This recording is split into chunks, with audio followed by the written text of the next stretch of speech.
اعوذ باللہ من الشیطان الرجیم بسم اللہ الرحمن الرحیم یا صاحب الجمال و یا سید البشر من وجهک المنیر لقد نور القمر لا يمكن الثناء كما كان حقه بعد از خدا بزرگ توئی قصہ مختصر جزا اللہ عنا سیدنا و مولانا محمد صلی اللہ علیہ وآلہ وسلم ما هو اہلہ یا رب لک الحمد کما ینبغی لجلال وجہک وعظیم سلطانک رب اشرح لی صدری ویسر لی امری واحلل عقدۃ من لسانی یفقہوا قولی رب زدنی علما رب زدنی علما رب زدنی علما۔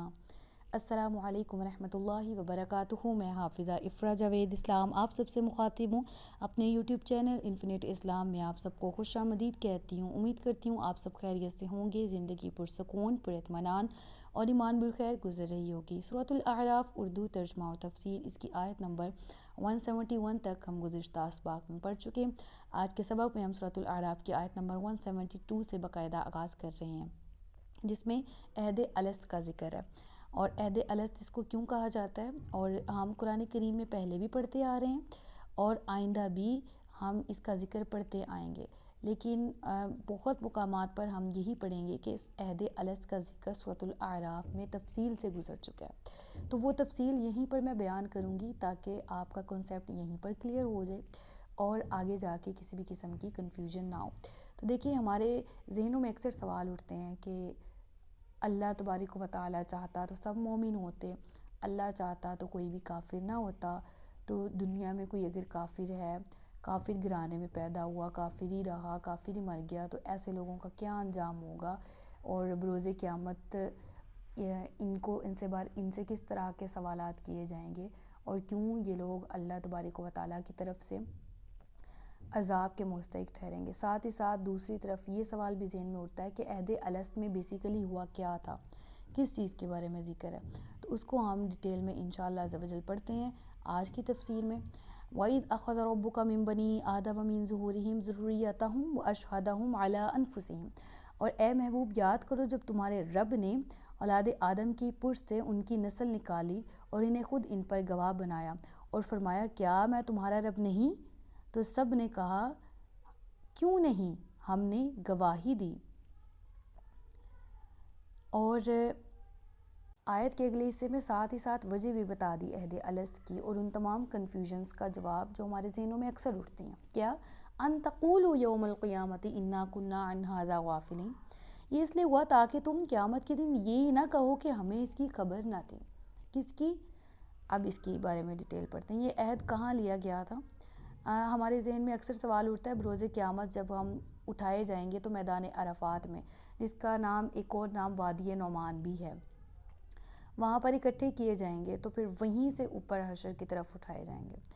تو سوال ذہن میں اٹھتا ہے کہ ہم سب کیسے وہاں جمع ہوں گے، اتنی میجورٹی، اتنے لوگ وہاں پر کس طرح پورے آئیں گے؟ تو اس کا سوال کا جواب اس والی آیت سے اس طرح سے بھی لنک کرتا ہے کہ جب اللہ تبارک و تعالیٰ نے آدم علیہ السلام کی پشت مبارک پر دست قدرت پھیرا تو وہاں سے ان کی اولاد ظاہر کی گئی، اور پھر ان کی اولاد سے ان کی اولاد ظاہر کی گئی، پھر ان کی اولاد سے ان کی اولاد، یہاں تک کہ قیامت تک آنے والے لوگ اسی ترتیب سے ظاہر کیے گئے جس طرح سے دنیا میں آج پیدا ہو رہے ہیں، آج تک جو پیدا ہوئے یا جو قیامت تک پیدا ہوں گے، سب ترتیب کے ساتھ آدم علیہ السلام کی پشت سے ظاہر کیے گئے۔ یہ مقام کون سا تھا؟ یہ بھی میدان عرفات، اور جس کا نام وادی نعمان بھی ہے، وہی تھا، ٹھیک ہے۔ تو رب العالمین نے وہاں پر تمام لوگوں کو ظاہر فرما کر پھر ان سے یہ عہد لیا تھا، کیا الست بربکم، کیا میں تمہارا معبود نہیں ہوں، ٹھیک ہے، اور کیا میں تمہارا رب نہیں ہوں؟ سب نے ایک زبان سے کہا ہاں تو ہی تو ہمارا رب ہے، ہم اس کی گواہی دیتے ہیں، یعنی ہم اقرار کرتے ہیں۔ تو رب نے فرمایا ہم نے یہ عہد و پیمان اسی لیے لیا تاکہ تم قیامت میں یہ نہ کہہ سکو کہ اے مولا ہم تیری ربوبیت سے، تیرے رب ہونے سے، تیرے خالق ہونے سے تو بے خبر تھے، ہمیں تو تیرا معلوم ہی نہیں تھا تو خالق ہے۔ یعنی حجت قائم ہو جائے بروز قیامت وہ لوگ جو کہ ذات باری تعالیٰ کی دنیا میں آ کر منکر ہوئے، ٹھیک ہے، اور بروز قیامت وہ یہ نہ کہہ سکے کہ ہمیں تو تیری ذات کی معرفت ہی نہیں تھی۔ ملحدین، منافقین، کافر، یہود و نصارہ تو اللہ کو پھر بھی مانتے، لیکن شرک کر کے مانتے، تو ایسا ماننا بھی کیا ہوا، ایسے وجود کا ماننا بھی کیا وجود کا ماننا ہوا، ایسے معبود کا ماننا بھی کیا معبود کا ماننا ہوا جس کے ساتھ کسی اور کو شریک بھی ٹھہرایا جائے. تو رب فرماتے ہیں میں نے یہ عہد لیا اس لیے تھا تاکہ تم مکر نہ سکو, بروز قیامت تمہارے پر حجت تمام ہو جائے کہ تم اس وقت تو تم نے اقرار کیا تھا مجھے پہچان کر. سوال اب ذہن میں یہ بھی اٹھتا ہے کہ جب اس وقت پہچان لیا گیا رب کو تو دنیا میں آ کے لوگ مومن اور کافر کس طرح سے ہوئے. پہلا جواب جو میرے ذہن میں آتا ہے وہ یہ ہے کہ قرآن کریم میں دنیا کا جب جہاں بھی تعارف کروایا گیا اسی طرح سے دنیاوی اعتبار سے جو لوگ دنیا کی محبت دل میں پال لیتے ہیں نا, ان لوگوں کو کہا گیا وَمَا الْحَيَاةُ الدُّنْيَا إِلَّا مَتَاعُ الْغُرُورِ وَمَا الْحَيَاةُ الدُّنْيَا إِلَّا لَعِبٌ وَلَهْوٌ, دنیاوی زندگی تو کھیل تماشا ہے, دنیاوی زندگی تو دھوکے کا سامان. یعنی جو انسان پھر دنیا میں آتا ہے, دنیا کی جب اللہ تبارک و تعالیٰ کی طرف سے نعمت ملتی ہے نا تو یہ دو طرح سے, اسی طرح سے اللہ سے دعا مانگنی چاہیے کہ اللہ وہ نعمت, وہ خوشی, وہ اچھا دن دکھا جس میں ہم تیری معرفت کا انکار نہ کریں, تیرے اور قریب ہو جائیں, ہر وہ وقت کے ہمیں دیکھنا نصیب فرما کہ ہم تیرے قریب ہو جائیں. تو یہ خوشی بھی نعمت بھی دو جب ملتی ہے نا تو انسان دو طرح سے ریئیکٹ کرتا ہے. ایک وہ کہ خالق حقیقی کو پہچان لینا, ذات الہی کی معرفت, اس کا شکر ادا کرنا, سجدہ ریز ہو جانا, ساری زندگی شکر اور صبر میں گزار دینا. ایک وہ طریقہ جو سرکشی اور باغی کی طرف لے جاتا ہے انسان کو, باغی پن کی طرف. وہ کون سا ہے؟ جس طرح ہارون حامان جو ہیں اور قارون جو ہیں اور قارون حامان اس طرح بولنا تھا, وہ میں نے ذرا تھوڑا سا مس پلیس ہو گیا, اپنی سلپ آف ٹنگ ہو گیا, میں رجوع کرتی ہوں, ٹھیک ہے. تو قارون تھا, حامان تھا, فرعون تھا, نمرود تھا, یہ تمام کے تمام وہ لوگ تھے جن کو نعمت دی گئی تھی, لیکن انہوں نے کیا کیا, سرکشی اور باغی ہو گئے اور یہاں تک کہ خود کو بھی معبود کہنا شروع کر. جس طرح فرعون تھا, کہتا تھا میں تمہارا رب ہوں, میری عبادت کرو, ٹھیک ہے. تو یہ چیزیں دنیا میں آ کے ہوئیں. اس وقت سب نے اقرار کیا تھا. اور اس کا ایک اور جواب بھی ہے کہ جن لوگوں نے خوشی سے اقرار کیا تھا نا اس وقت کہ ہاں اللہ تو ہمارا رب ہے, جب اللہ رب العالمین کی تجلی کا دیکھا نا ظہور, تو تب کہا ہاں اے اللہ ہم مانتے تو ہمارا, وہ دنیا میں بھی آ کے اپنے اس عقیدے پر ثابت قدم رہے اور مسلمان رہے. اور جنہوں نے اس وقت مجبوری سے ناخوشی سے کہا, اور وہ دنیا میں آ کے بھی کافر ہو گئے, ٹھیک ہے. تو یہ وہ عہد تھا جسے عہد الست کہا جاتا ہے, جو ہم تمام نے لے لیا ہے عالم ارواح میں, اور دنیا میں آ کے پھر اس پر ثابت قدم رہنا, ٹھیک ہے. اور پھر اس کے بعد وہ لوگ جو ثابت قدم, اب یہ بھی آتا ہے کہ جو انسان پیدا ہی کافر ہوا ہے اور مرا بھی کافر, تو اس کا کیا قصور ہے, ٹھیک ہے. اول تو عہد الست کے ساتھ لنک ہو گیا نا کہ اس وقت اقرار کیا, میں نے, آپ نے بھی کیا, ہر ایک شخص نے کیا. دوسرا یہ کہ انسان کو عقل دی گئی. قرآن کریم میں ہر جگہ ارشاد ہوتا ہے, یہ نصیحت ہے قرآن ان لوگوں کے لیے جو عقل رکھتے ہیں, عقل والوں کے لیے قرآن میں بہت نشانی ہے, ذکر آتا ہے نا. تو انسان کو عقل دی گئی جو کسی اور مخلوق کو نہیں ہے. جس طرح کہ جانور ہے, جانور اور انسان میں بیسک فرق علم ہے, تعلیم ہے, عقل ہے, جو جانوروں میں نہیں ہوتی. جانور عقل کا استعمال نہیں کرتا, وہ ویل ٹرینڈ تو ہو سکتا ہے, تربیت یافتہ تو ہو سکتا ہے, لیکن علم یافتہ نہیں ہو سکتا. علم انسان کو دیا گیا, عقل. تو جب اس کا استعمال خود ہی کو پہچاننے میں اور اپنی ذات کی معرفت کو پہچاننے میں نہیں لگایا, جب انسان خود کو پہچانے گا رب کو بھی پہچان لے گا. تو جب اس عقل کا استعمال ہی نہیں کیا, نعمت کا جائز استعمال ہی نہیں کیا, تو بروز قیامت یہ بلیم بنتا ہی نہیں ہے کہ ہمیں تو پتہ ہی نہیں تھا کہ ہمارا خالق کون ہے. ہمیں تو اب ایک موبائل ایپل ہے, اس کے انوینٹر کا پتہ ہے کس نے ایجاد کیا. جو موبائل میرے آپ کے ہاتھ میں, ہمیں اس کے انوینٹر کا پتہ ہے, پہلا کمپیوٹر کس نے بنایا, ٹھیک ہے, پہلی زمین پہ جی پہلا ایروپلین کس نے بنایا, پہلی دفعہ کرسی ایجاد کس کی ہے, مائکروفون ایجاد کس کا ہے, ہمیں یہ پتہ ہے. تو یہ ایجاد کرنے والوں کو, جو ایجاد کرتے ہیں انہیں بھی پتہ ہے کہ ہم کس چیز, کس سیمپل کو دیکھ کے یہ چیز, مائکرو ویو اوون ہے, فریزر ہے, ڈیپ فریزر, یہ ساری چیزیں انوینٹر ہے نا. تو دنیاوی اعتبار سے ہم یہ تسلیم کرتے ہیں, لیکن ملحدین جب اس چیز کو کہ میں خود میری اپنی ذات جو اتنا بڑا معجزہ ہے, جو کہ کس طرح سے معجزہ رب العالمین کی اتنی بڑی نشانی, یہ خود بخود آ گئی. ایک ماں ایک اولاد کو جنم خود بخود دیتی ہے. ماں کے رحم میں جو اولاد پیدا ہو رہی ہے, بچہ پیدا ہو رہا ہے, جو تخلیق ہو رہی ہے, میری اور آپ کی بھی تخلیق ہوئی, یہ خود بخود ہو گئی. یہ کرنے والا کوئی نہیں ہے. سمجھ آ رہی؟ تو عقل یہاں پر ہی تو, عقل جو ہے وہ انسان کو اس چیز کا مطالبہ کرتی ہے کہ تم کھوج لگاؤ کہ تم کہاں, کس طرح پیدا کیے گئے, تم پہلے کہاں تھے, تم دنیا میں کیسے, تم مرنے کے بعد کدھر جاؤ گے. اور اسلام ہی ان چیزوں کے جواب دیتا ہے, قرآن ہی دیتا ہے کہ ایک چیز کو الگ اور مفصل طریقے سے ایکسپلین کیا ہوا ہے قرآن. پھر کہا گیا پڑھو. قرآن سے کوئی انفیملیئر ہے آج کے دور میں؟ کافروں کو پتہ نہیں کہ مسلمانوں کی اذانیں ہوتی ہیں, مسلمانوں کا قرآن ہے, دین ہے, اور یہ بھی نہیں کہ چلو وہ مسلمانوں کا اس لیے ہم پڑھیں. اپنی ذات کے بارے میں انسان کھوج لگانا شروع کر دے تو میری آنکھیں دیکھ سکتی ہیں آج تک انسان نے روبوٹ بنا لیے, اور اس قدر آرٹیفیشل انٹیلیجنس میں انسان ترقی کر چکا ہے کہ جس کا کوئی کہتے ہیں کہ جوڑ نہیں ہے, لیکن باوجود اس کے انسان کسی کے اندر روح نہیں ڈال سکتا, روح نکال نہیں سکتا کسی کی. جس کو زندگی دینی اللہ نے دینی, جس کو موت دینی اللہ نے. تو انسان کے ہاتھوں میں سب کچھ نہیں ہے, تو کوئی تو ہے جو نظام ہستی چلا رہا ہے, ٹھیک ہے, جس کے ہاتھوں میں تمام دنیا کا کنٹرول ہے. وہ حاکم ہے, وہ مالک ہے, وہ خالق ہے, وہ رازق ہے. سمجھ آ رہی نا؟ تو یہ لنک کرتا ہے اس عہد سے. پھر ایک اگلی آیت میں ایک اور جواب ہے, وہ کیا ہے؟ او تقولوا انما اشرک آباؤنا من قبل وکنا ذریۃ من بعدہم. اور یہ بھی کہ تم یہ نہ کہو بروز قیامت کہ ہمارے آباء و اجداد مشرک تھے, ہم ان کے اولاد تھے تو ہم بھی مشرک ہوئے. یعنی یہ تو بلیم پھر بنتا ہی نہیں نا, یہ تو دلیل بنتی نہیں کہ ہمارا اب اس چیز کا میں نے جواب آپ کو مفصل دے دیا ہے, ٹھیک ہے نا, کہ عقل انسان کو دی ہے. تو یہ تو بات بنتی نہیں کہ ہمارے باپ و اجداد گمراہ تھے, ہم بھی گمراہ ہو گئے, تو ہمیں کس چیز کی پکڑ ہماری ہوگی, ٹھیک ہے. تو کیا ہمیں اس پر ہلاک فرمائے گا جو اہل باطل نے کیا؟ سمجھ آئی؟ تو یہ ان کی بروز قیامت یہ حجت نہیں ہوگی, کیونکہ اللہ نے حجت پہلے ہی تمام کر دی. پھر اور ہم اسی طرح تفصیل سے آیات بیان کرتے ہیں اس لیے کہ وہ رجوع کریں. اور اے محبوب تم نے اس آدمی کا حال سناؤ جسے ہم نے اپنی آیات عطا فرمائیں, تو وہ ان سے صاف نکل گیا, پھر شیطان اس کے پیچھے لگ گیا, تو وہ آدمی گمراہوں میں سے ہو گیا. اور اگر ہم چاہتے تو آیتوں کے سبب اسے بلند مرتبہ کر دیتے, مگر وہ تو دنیا کی طرف مائل ہو گیا اور اپنی خواہش کے تابع ہو گیا. تو اس کا حال اس کتے کی طرح ہے, تو اس پر سختی کرے تو زبان نکالے, اسے چھوڑ دے تو بھی زبان نکالے. یہ ان لوگوں کا حال ہے جنہوں نے ہماری آیتوں کو جھٹلایا.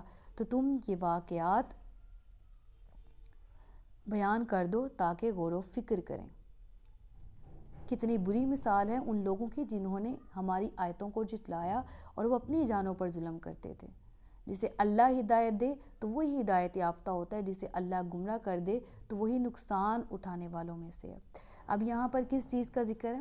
ایک شخص جس کا نام بلعام بن باعورہ تھا حضرت موسیٰ علیہ السلام کے دور میں, اس کو ایک شرف حاصل تھا, اور وہ کیا تھا؟ مستجاب الدعوات, یعنی اس کی دعائیں قبول ہوتی تھیں. اور اس کی دعائیں قبول ہونے کی وجہ سے ہی بنی اسرائیل کے وہ لوگ جو حضرت موسیٰ علیہ السلام کی نبوت کے منکر تھے یا ان کو نبی تسلیم نہیں کرتے تھے, کہ اگر ان کی حاکمیت آ گئی تو ہماری حاکمیت کا کیا ہوگا وغیرہ وغیرہ. تو وہ اس بلعام بن باعورہ کے پاس آئے اور کہا کہ تم بنی اسرائیلیوں کے وہ لوگ جو مسلمان ہوئے ان کے خلاف اور موسیٰ کے خلاف بد دعا کر دو, اس کے بدلے میں تم جو چاہو لے لینا. بلعام بن باعورہ نے اس چیز کا انکار کیا کہ میں اللہ کے نبی کے خلاف بد دعا نہیں کروں گا. لیکن پھر قوم نے اس قدر قیمتی زیورات کی اس کے سامنے پیشکش کی اور اس قدر قیمتی تحائف کی پیشکش کی کہ جس کی وجہ سے وہ ذہن میں سوچنے لگ گیا کہ ہاں مجھے بد دعا کر دینی چاہیے. اب اللہ نے نعمت دی ہے, اس نعمت کا اس کے سامنے دو آپشنز تھے نا, قوم کو انکار کر دینا یا موسیٰ علیہ السلام کے خلاف بد دعا کر دینا. اس میں اس نے استخارہ بھی کیا.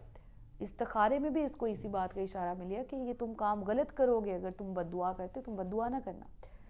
اس نے شروع میں تو اس چیز کا خود کو انکاری کیا, لیکن ماں سوائے اس کے کہ اس کے سامنے جب بہت ساری دولت کی آفر آئی, بہت سارے قیمتی تحائف کی آفر, تو اس چیز نے اسے مجبور کر دیا. اور مجبور اس نے نہیں کہ حالت مجبوری میں سب کیا, یعنی وہ پھر دنیاوی محبت کی طرف آ گیا, تو اس نے حضرت موسیٰ علیہ السلام کے خلاف بد دعا کرنا چاہی.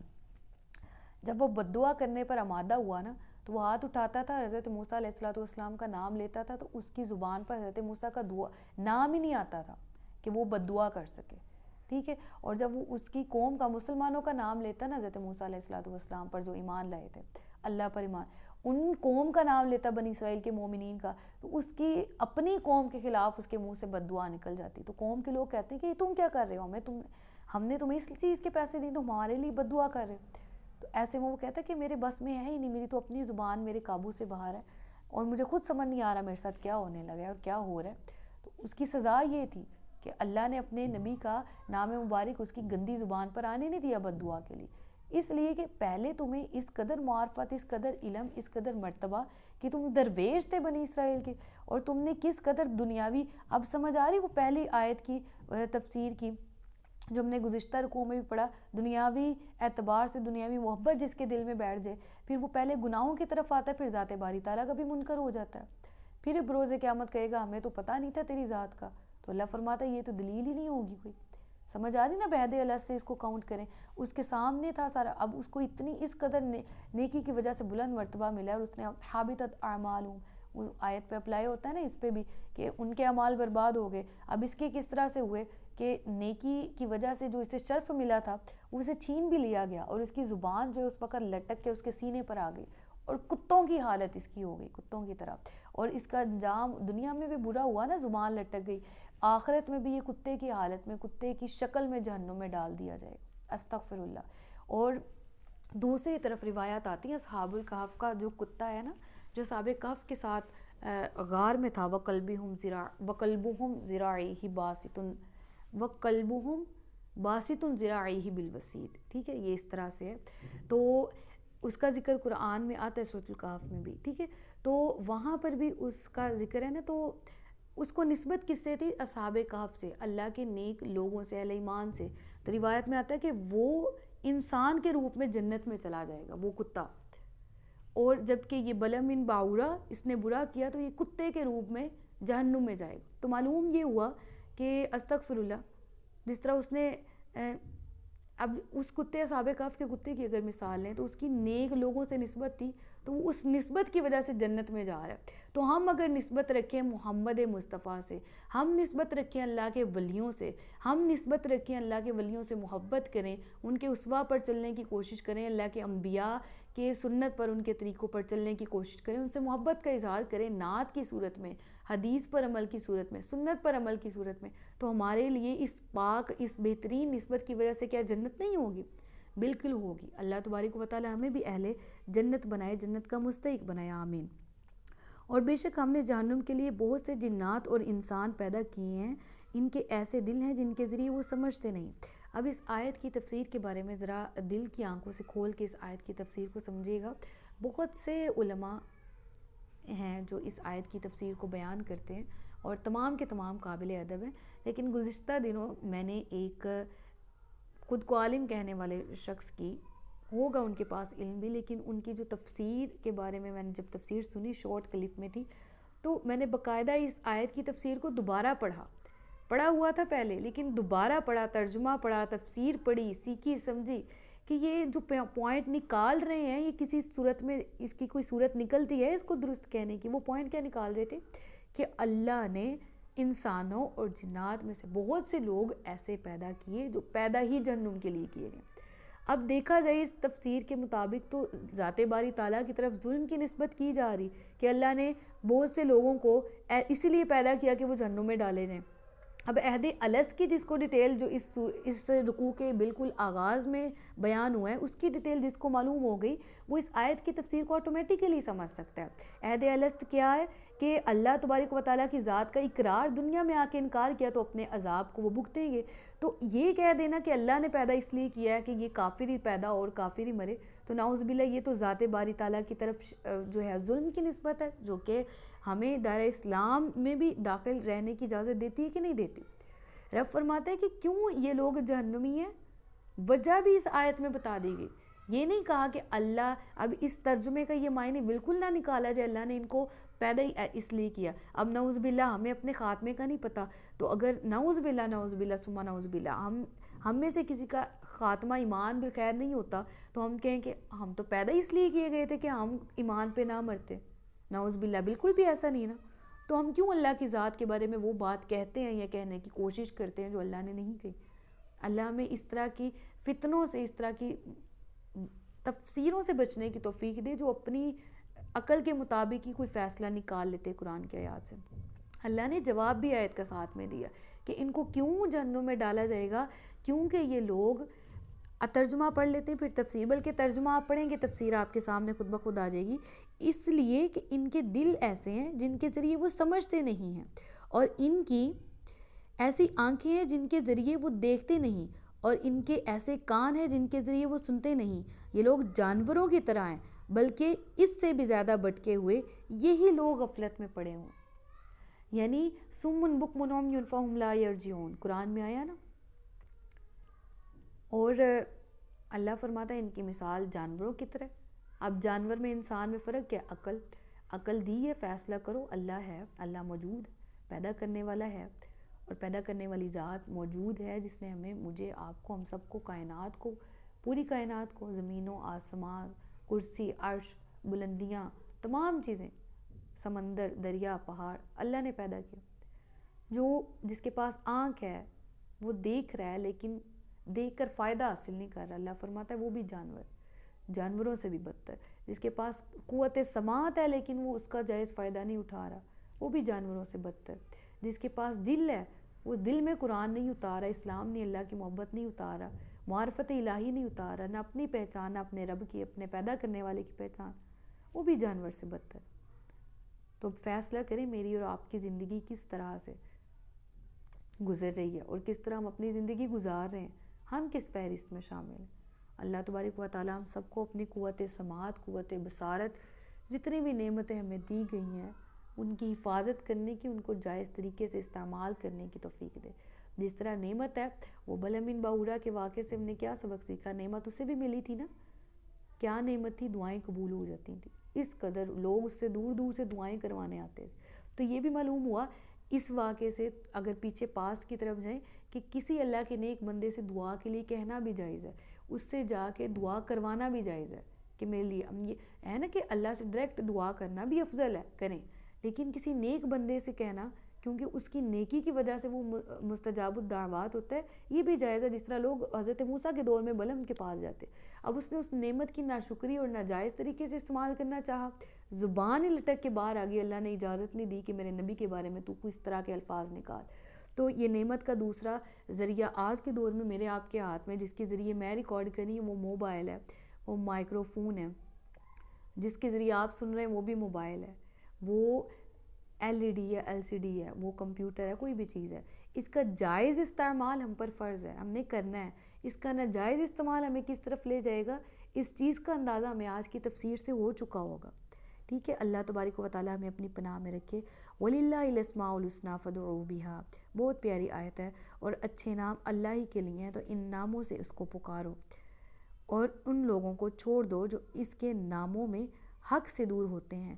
ان قریب انہیں ان کے اعمال کا بدلہ دیا جائے گا، اور ہماری مخلوق میں سے ایک ایسا گروہ ہے جو حق کی ہدایت دیتا ہے اور اسی کے مطابق عدل کرتے ہیں.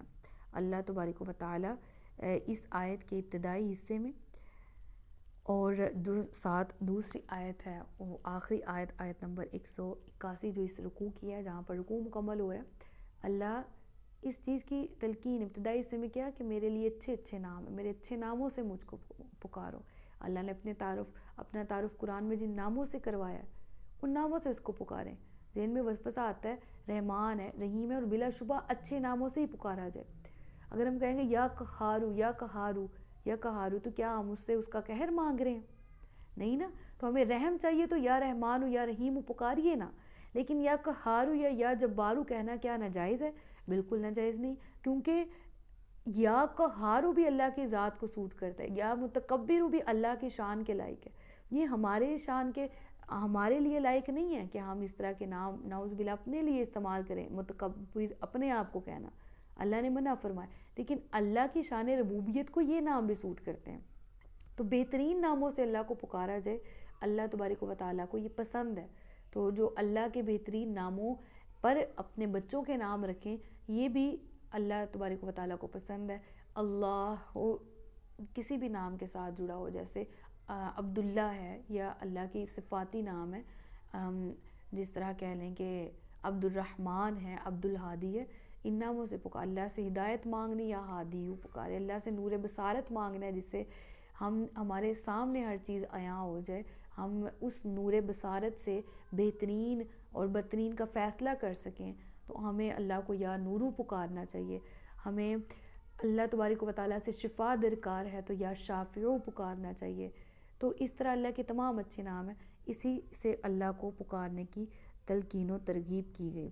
صدق اللہ العلی العظیم و صدق رسول النبی الکریم۔ اپنا خیال رکھیے گا۔ تاجدار ختم نبوت زندہ باد۔ پاکستان ہمیشہ زندہ باد۔ السلام علیکم ورحمۃ اللہ وبرکاتہ۔